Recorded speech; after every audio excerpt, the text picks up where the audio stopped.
Did you know that the median retirement savings for Americans between the ages of 65 and 74 is just $200,000? Let that sink in for a second. Not the average, the median, meaning that half of all retirees have less than $200,000 saved. Now, why does that seem to be in direct contradiction to what we constantly hear?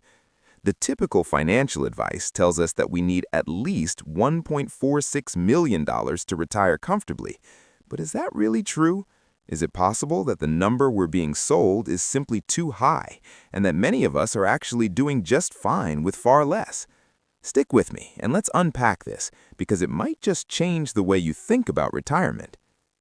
In this video, we're going to dive into the real numbers behind retirement savings, using actual data from some of the most trusted sources available, like the Federal Reserve and the Employee Benefit Research Institute. I'm not here to give you some vague advice or push you into unrealistic targets. Instead, I'll show you what the data actually says about how much people are saving and why the $1.46 million target that's often thrown around isn't necessarily the benchmark you should be aiming for. You'll also see why the financial industry has a huge incentive to inflate these targets and how this affects the way we think about retirement. By the end, you'll have a clearer understanding of what you really need to retire comfortably, and it might not be as much as you've been led to believe. Let's break it down with the real numbers. According to the Federal Reserve, the median retirement savings for Americans aged 65 to 74 is just $200,000. This means that half of all retirees have less than that amount saved for retirement. Now, the average savings is higher, around $609,000. But here's the thing, averages can be misleading. This number is skewed by people who have a lot more saved. Think of the super rich who have millions in the bank. Their big savings pull the average up, even though most people don't have anywhere near that amount. Despite the fact that many retirees don't have nearly as much as the financial industry says they need, 62% of retirees in 2022 said they were happy with their retirement, rating their satisfaction at 8 or higher out of 10. Even during the pandemic in 2020, 53% said the same. So why does it seem like so many people are retiring happy with much less than what you're often told you need? The gap between these two numbers doesn't add up. Let's find out why. Imagine you're shopping for a home and the price tag says $500,000. That's a big number, right? But here's the catch. Very few people actually end up paying that full price. Why? Because there are discounts, negotiations, and different ways to bring the price down. Yet the sticker price is what gets your attention, and it can make you feel like that's what you must pay. The same thing happens with retirement savings. The target of $1.46 million is like that huge price tag on a house. It looks official, it feels like the number you need, but the truth is, most people don't actually need that much to retire comfortably. The retirement industry uses these big numbers to get you to believe you need more than you actually do. Why does the financial industry keep pushing this number? Simple. They make more money when you save more. The more money you put into your retirement accounts, the more they earn in fees. So the higher the target they set, the more you'll invest, and the more fees they'll collect. It's a win-win for them, but not necessarily for you. Retirement savings isn't just about how much you've put into your 401k or IRA. To really understand your retirement situation, you need to think about it in two parts. Let's call them two piles. Pile 1 is your guaranteed income. This includes things like Social Security, pensions, rental income, or anything that will pay you every month without having to depend on the stock market. Pile 2 is your savings, the money you've put aside in your 401k, IRA, or brokerage accounts. Now here's the key point.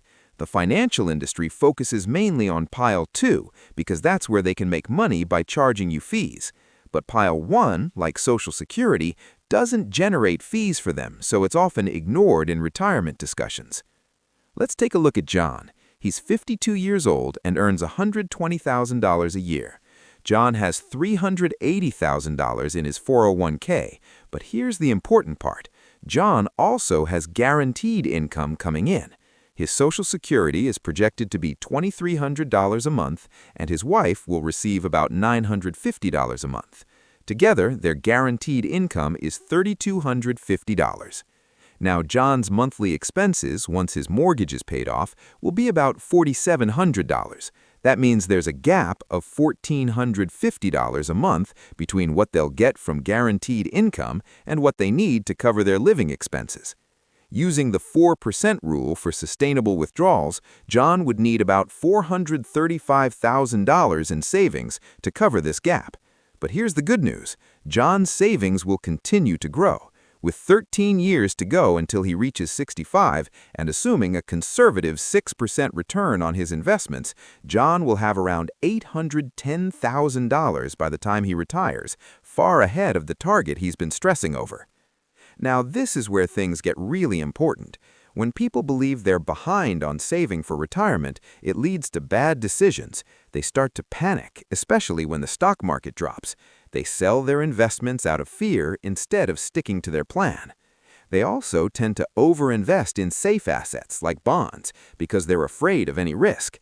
This may seem safe, but it often means they miss out on the growth potential of higher-risk investments. Even worse, some people avoid dealing with their finances altogether because they're overwhelmed by shame and anxiety about not having saved enough. This can lead to missed opportunities, like not contributing enough to retirement accounts or missing employer matches. Here's another example. Imagine a client who works for an extra 10 years thinking they need to save more to hit the retirement target. They work until they're 73 instead of 63, believing they're behind. But during that time, they sacrifice 10 valuable years, missing out on time with family, travel, and enjoying their life. They worked for a decade longer than needed, chasing a target that wasn't actually necessary. Those 10 years are time they can never get back, and the mental toll it takes is even harder to measure. Let's start with step 1. Before you worry about how much you have saved, figure out your guaranteed income. Go to the Social Security Administration website, ssa.gov, and check your projected Social Security benefits for different ages. It only takes a few minutes. Then add any other guaranteed income you might have. This includes things like a pension, rental income, or other steady sources of cash. This is your income floor, the amount of money you can count on coming in every month, no matter what happens with the market. Now, step 2, your savings target is not about hitting some arbitrary number like $1.46 million. It's about covering the gap between your guaranteed income from Social Security, pensions, etc., and your actual monthly expenses. For example, if you have a federal pension, Social Security, and a paid-off home, you might only need around $150,000 in savings to cover the gap. But if you don't have those benefits, and you're paying for things like a mortgage or rent, you might need closer to $900,000. In other words, your target savings is based on your unique situation, not some one-size-fits-all number. Finally, step 3, the biggest mistake you can make isn't undersaving, it's miscalibrating your risk. If you think you're behind on your retirement savings when you're actually right on track, you might take unnecessary risks with your investments. You could start making impulsive decisions, like putting too much money into risky stocks or complex financial products, trying to catch up. This kind of stressful decision-making often leads to worse outcomes. The real danger isn't saving less, it's misunderstanding your situation and making choices that don't actually help you. Here's the bottom line.